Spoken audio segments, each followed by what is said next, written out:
Hi there, Brock Gingy, When We Talk with Brock, here at Chris Stuckmann. Chris, thanks so much for the time. Very excited to be here. Definitely. Saw Shelby Oaks last night. Congratulations. Oh, thank Scared you. the crap out of me Oh, and good. my wife. Absolutely, Good, man. good, Oh good, my good, gosh, good. it was so good, man. And whew, yeah. Isn't that weird when someone's like, "You scared the shit out of me"? I'm like, "Good." Yes, yeah. That's like that's a strange thing, but it's great, right? It is, yeah, absolutely, man. Like it was like there's not a lot of horror where I have to look away. A couple times, you got me in a couple of things here, man. So which is really cool. And speaking of found footage, which I love, found footage has had like peaks and valleys, I would say, in horror over the years. With Shelby Oaks, how do you feel like the format enhances your story specifically, and why do you still think it resonates with people in 2025? That's a great question. I think that it resonates with filmmakers because it allows a lot of people who maybe don't have the resources to make a film get in and try to do that. Yeah. For me as an audience member, I think I've always kind of appreciated it ever since Blair Witch. I remember being in middle school when Blair Witch came out, and a kid came in to class and he was like, "I counted how many F words were the Blair Witch." And I was like, "Why'd you do that?" And you know, it was like, it was cool. Really quick cut. I just like spit. I'm really sorry. Don't put that in. Anyway, I went and saw Blair Witch, and there was a lot of films like Lake Mungo, for instance. I saw that. Noroi. It's a Japanese movie. It's great. You've never seen it? No, never seen it. I'm recommending it to a lot of people today. Okay, all right. Add it to the watch It's list. really, really good. And so I think that there's something that is very unfiltered and very personal about it that allows you to make you feel like, as an audience member, you're there. Right. That you're seeing something that is unpolished, and it's supposed to be unpolished. And that's one of the reasons it does appeal to independent filmmakers, because they don't have to worry about some of the same setups and lighting and the timing of things as much. But also as an audience member, it's like, it kind of feels like you're like if you see like a really terrifying true crime episode or something, and there's like security cam footage of something that really happened, or real crime scene photos. It's the closest we can really get, I think, to that sort of visceral feeling in the fictional space. Yeah, I would agree with that. That's awesome. So you've been making films, like short films, for a long time. I've seen a lot of them just because I'm a fan of yours. Like Notes for Melanie, Julia, Indiana Jones short films. Indiana Jones short films. Absolutely, man. And looking back, like throughout all of those movies, what's like a creative habit or lesson that stayed consistent throughout your journey, and like how did it help you with making Shelby Oaks specifically?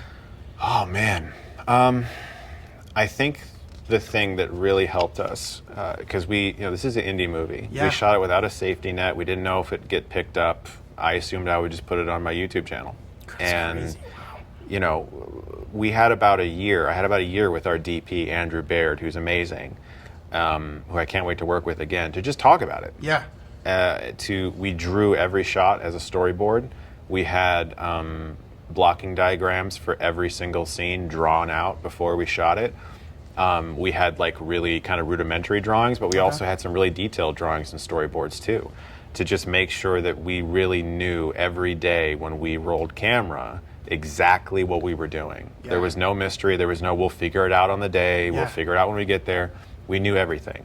And so that really allowed us freedom to work faster.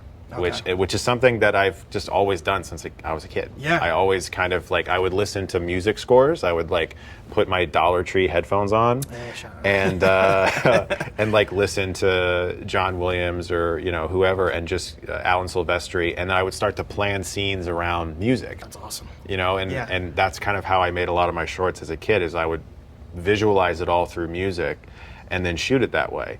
And that kind of bled over here, where when I would write, I would listen to horror scores and horror scores only, and just kind of like put my head in that space. Gotcha. That's awesome. So speaking of horror, Mike Flanagan, what's pretty crazy about your guys and like your relationship with him specifically, going back to like 2013, if I'm not mistaken, you reviewed Oculus, championed that film, did pretty well. That's when you guys first got connected. Yeah. And what's crazy, fast forward 12 years later now, he's a producer on this film. Yeah. He's giving you feedback. He was in the editing room with you.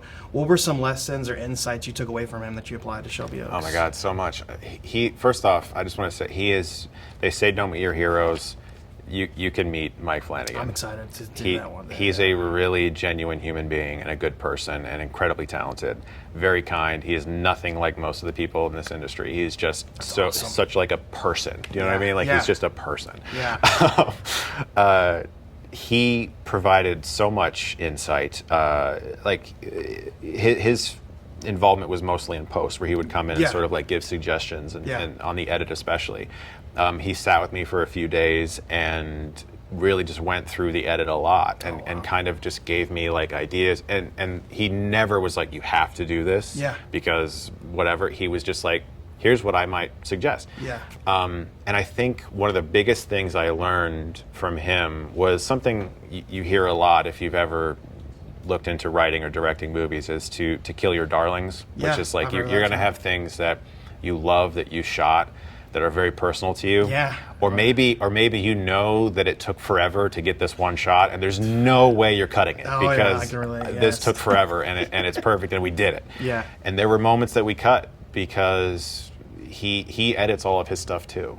Oh wow! And so he comes from that editing background, and he was able to look at things and be like, there's like a 10-second part of this scene you don't really need, and we would always try it like immediately right then. We'd look at it without that chunk of the movie, and 9 times out of 10 he was absolutely right. I mean, and his advice on the edit was invaluable. That's awesome. That's awesome to hear. At the end of the day, what do you hope audiences walk away with after experiencing Shelby Oaks? Like beyond the scares, what's like the emotional core of the film for you? I think if I had like an ultimate goal, I would love to do with this movie what so many filmmakers have done for me over the years, was to just inspire me to go out and make something.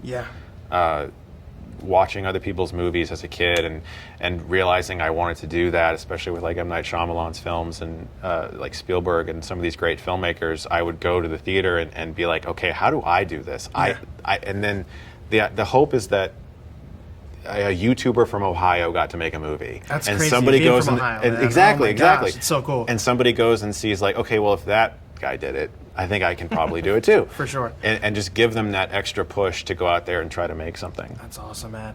Well, dude, being from Ohio, speaking on that, like this for me, watching you since I was in high school, like up to this point now, I'm like doing content myself on all the different platforms. It's really cool and really, really inspiring to see you do this, man. And the film is awesome. Shelby Oaks, when it comes out, I think you guys should see it. I think you would say the same, Chris, as well. Yes, I hope so. October 3rd, go see it. October 3rd. Awesome. Very cool. I think I'm good. I think 1 minute. Awesome. Thank you guys. Thank you so much, Chris. dude. Oh, Seriously. absolutely, Thank you, man. Dude, it's great.